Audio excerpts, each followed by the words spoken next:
winning, and the more she did, she said the more she loved it. What was your introduction? I mean, how did you get involved with it? I was pretty much born into the sport, really. I couldn't even remember my first day of training because I was just that young. Grew up in the gym, and then my older brother started fighting, and that's what motivated me to start fighting as well, because I looked up to him. And then ever since I had my first fight, I never stopped, really. So, You're very good pedigree. You got to tell us who your grandfather is. Benny Vergona. The great Benny Vergona. I've always rated him the best footballer I've ever seen. There was any hint that or any suggestion that you might play Australian rules football? My family doesn't really like me doing kickboxing because of all my mum's side family are playing footy and stuff like that. But I've actually never really played one game in my whole life. Oh really? Why? I've never got into it. I've always just been training in kickboxing and stuff. Like I watch footy and stuff, but like never played a game. You look like a footballer. The football talent scouts, we take one look at you and say, sign that young fellow up. And Granddad doesn't talk to you about footy? No, he does, yeah. Do you know much about him? You wouldn't have seen him play, of course? No, that's before my time, I think. Well, he was a great player and a very, very, very good player, and he's probably listening out there. So, Ben, don't forget we're going to do an interview with me one day when you get a chance to come in and do it. When do you leave for Italy? We leave on September, I think, 7th. Yeah. Yeah, and we'll be going for a whole month, pretty much. So, is this the highlight of your career? Yes, it's probably the most important fight of my career. Okay, and what are some of the other things that have been highlights for you? Because it's been quite a journey by the sound of it. Well, probably last year was my biggest year in Muay Thai.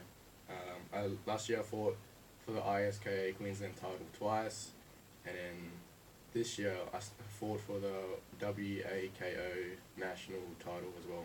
Yeah. And those were pretty much my highlights. I fought for 3 belts.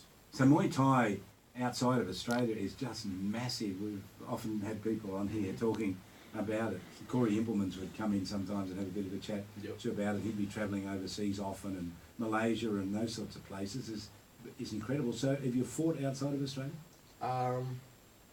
No, I haven't. I do fight. I do train in Thailand and stuff like that, but I do not fight there.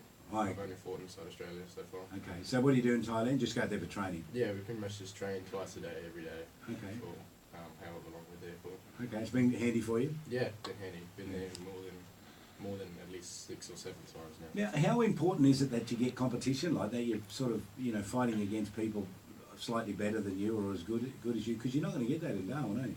No, not really. I've only had about 3 or 4 fights in Darwin, and they're all none of them are from here. They're all from interstate, and it's good to fight harder people from different places because it challenges yourself. Because in Darwin you don't get that opportunity, so it's good. How's your fitness level?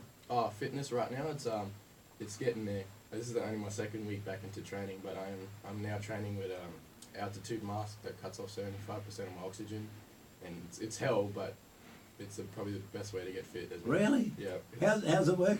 So you wear this mask, and you just adjust the levels of how much oxygen you want it to cut off. Is that dangerous?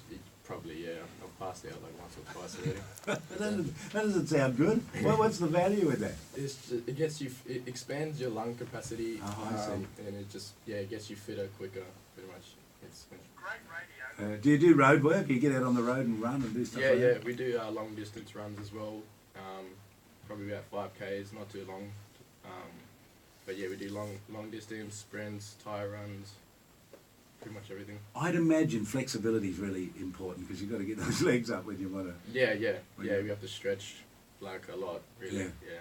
And even sometimes with a partner and they stretch for you, and it hurts, but. And that's for the hamstrings, you mean? Yeah, the hamstrings, the arms, everything. Yeah. Gee, wow. Oh well done, mate. Congratulations. You must be feeling pretty happy with yourself. That proud of your achievement? Yeah. Pretty proud of myself. Yeah, to get this far.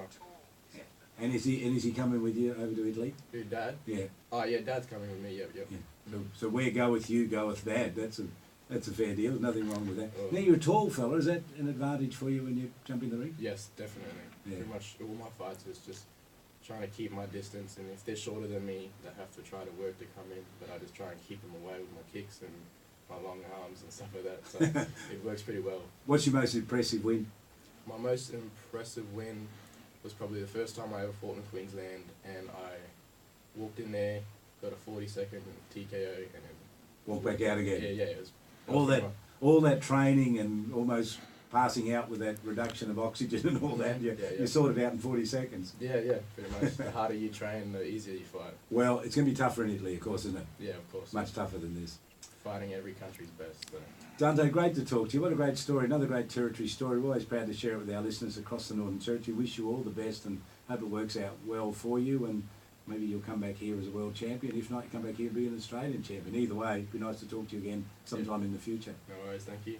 Dante Rodriguez joining us here in the studio. Great to have him on our program. Tim Duggan has just dropped into the studio looking on with some admiration. Tim, that's a good story, isn't it? Yeah, definitely. Yeah, you iron him off for a basketball now, too, because he's pretty tall. As soon as I seen his height when he walked in this morning, I thought we got a new recruit here. I don't think he's interested. He's found the passion. Good to see you again. All the best, mate. Thank you, man. Take care. Dante leaving us. Great to have him in our studio. Timmy Duggan with us.